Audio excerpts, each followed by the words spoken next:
Hello. चलिए आज के वीडियो में डिस्कस करते हैं ये बेहतरीन सम, बहुत ही सिंपल सा समय फिगर दिया हुआ है और इसमें कुछ इंफॉर्मेशन दिया गया है। तो चलिए सबसे पहले इंफॉर्मेशन देखते हैं क्या दिया है।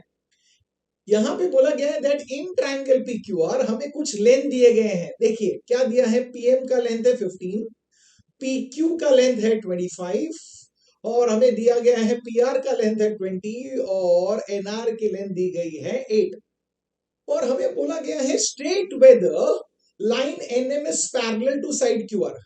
मतलब ये जो लाइन NM है ये QR को पैरेलल है क्या, मतलब समझिए पहले।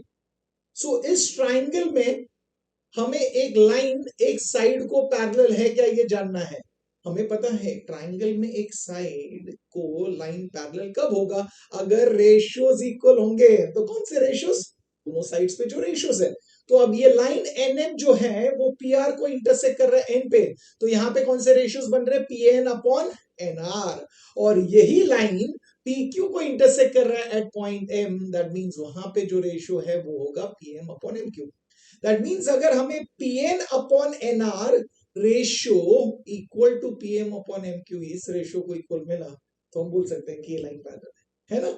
दैट मीन्स ये क्या होगा, रेशियोज इक्वल है तो लाइन पैरेलल होगा, मतलब by converse of basic proportionality theorem. आपने ऑलरेडी वो वीडियो देखा ही होगा जहां पे मैंने बेसिक प्रोपोर्शनैलिटी थ्योरम और converse of basic proportionality theorem के बारे में बात की है। अगर नहीं देखा है तो जरूर देखना, उसका लिंक मैंने डिस्क्रिप्शन में दिया हुआ है। तो चलिए अब हमें रेशियोज फाइंड करना है PN अपॉन NR। तो अब आप बोलोगे NR की तो लेंथ है बट PN का लेंथ है क्या, नहीं है, तो हमें PN का लेंथ फाइंड करना होगा। अब PN जो है वो PR का पार्ट है, तो PR का तो लेंथ हमें पता है, तो हम लिख सकते हैं PR is equal to PN plus NR लिखते हैं। और इसका रीजन क्या होगा, P dash N dash R between. तो चलिए अभी वैल्यू सब्स्टिट्यूट कीजिए। PR का लेंथ हमें दिया गया है 20, तो वहां पे लिखेंगे 20 इज इक्वल टू, PN का लेंथ नहीं पता है तो उसे ऐसे ही रखिए।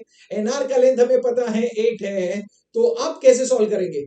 अब हमें पता है +8 को वहां पे ट्रांसपोज कर दीजिए तो क्या होगा -8, दैट मींस हमें लेफ्ट हैंड साइड पे मिलेगा 20 minus 8 is equal to PN। Very good. अब 20 माइनस 8 कितना है, 12, दैट मींस हमें मिलेगा 12 is equal to PN। That means हमें PN की लेंथ मिल गई है 12 यूनिट्स। अब आपने कहा PN तो मिल गया, अब दूसरे साइड पे हमें रेशियो की जरूरत है PM अपॉन MQ। तो आप बोलोगे PM हमें पता है बट MQ का जो लेंथ है वो फाइंड करना है। अगर MQ फाइंड करना है तो आप बोलोगे सेम तरीके से करेंगे। Very good. तो इंपॉर्टेंट चीज क्या है, यहाँ पे सिर्फ हमें स्टेप्स लिखना नहीं है, वो स्टेप्स क्यों लिख रहे हैं वो समझिए। तो आपको समझ में आएगा हमने PN क्यों फाइंड किया तो उसके स्टेप्स क्या लिखे हैं। अब हमें MQ फाइंड करना है तो उसके लिए क्या स्टेप्स लिखना है, तो समझना जरूरी है कि क्यों लिख रहे हो। तो अब लिखेंगे that PQ is equal to PM plus MQ। इसका रीजन है P dash M dash Q। अब वैल्यू सब्स्टिट्यूट करते हैं। PQ का लेंथ है 25, PM का लेंथ है 15 एंड MQ का लेंथ हमें पता नहीं है तो MQ ऐसे ही रखते हैं। अब 15 को वहां पे शिफ्ट कर दीजिए, ट्रांसपोज कर दीजिए तो क्या मिलेगा 25 minus 15 that is equal to MQ। That means 25 minus 15 है 10, दैट मींस हमें MQ की लेंथ मिली है 10 यूनिट्स। तो बताइए अब हमें MQ भी मिल गया, दैट मींस अब सबसे पहले हमें PN अपॉन NR, PN और NR की रेशियो फाइंड करनी है ना, तो चलिए वो पहले फाइंड कर लेते हैं। तो PN अपॉन NR, PN का लेंथ है 12 और NR का लेंथ है 8। अब 12 एंड 8 ये कैंसिल हो रहा है, रिड्यूस कर सकते हैं। आप बोलोगे हाँ दोनों भी 4 के टेबल में जाता है तो 4 2 एंड 4 3 दैट मींस हमें रेशियो मिल रहा है 3/2। चलिए इसे मार्क करते हैं रिजल्ट नंबर 1। तो हमने PN अपॉन NR फाइंड कर लिया, अब क्या फाइंड करना है, अब फाइंड करना है PM अपॉन MQ। तो चलिए ये फाइंड कर लेते हैं। तो हम लिखेंगे PM upon MQ, PM upon MQ that means क्या लिखेंगे, that is equal to 15 upon 10। क्या हम इससे रिड्यूस कर सकते हैं, आप बोलोगे हाँ कर सकते हैं, दोनों भी 5 से रिड्यूस हो सकता है 5 के टेबल में। सो 5 2 एंड 5 3 दैट मींस हमें रेशियो मिला है 3/2 और इसे मार्क करते हैं रिजल्ट नंबर 2। अब देखिए PN अपॉन NR वो रेशियो है 3/2, राइट, जो हमें रिजल्ट नंबर 1 में मिला है। और PM अपॉन MQ जो है वो रेशियो हमें मिला है स्टेटमेंट नंबर 2 में। दोनों भी इक्वल है तो हम लिख सकते हैं ना, रेशियोज इक्वल है। तो लिखना क्या है, पहले ट्राइंगल का नाम लिखना है, तो लिखेंगे इन ट्राइंगल पी आर। क्यों, हमें दोनों रेशियोज इक्वल मिले हैं। कौन सा है, P N upon N R is equal to P M upon M Q. ये रेशियोज इक्वल है, कहां से मिले, फ्रॉम 1 and 2, तो हमने लिख दिया।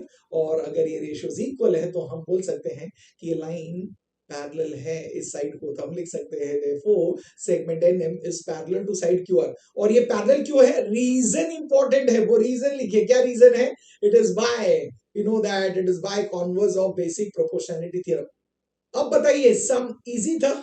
ओके, अगर आपको सॉल्यूशन पूरा एक साथ देखना है तो ये रहा, ये पूरा सब का सॉल्यूशन है एक साथ। अब इसका स्क्रीनशॉट ले लीजिए तो आपको एक साथ एक स्लाइड पे सब दिख रहा है।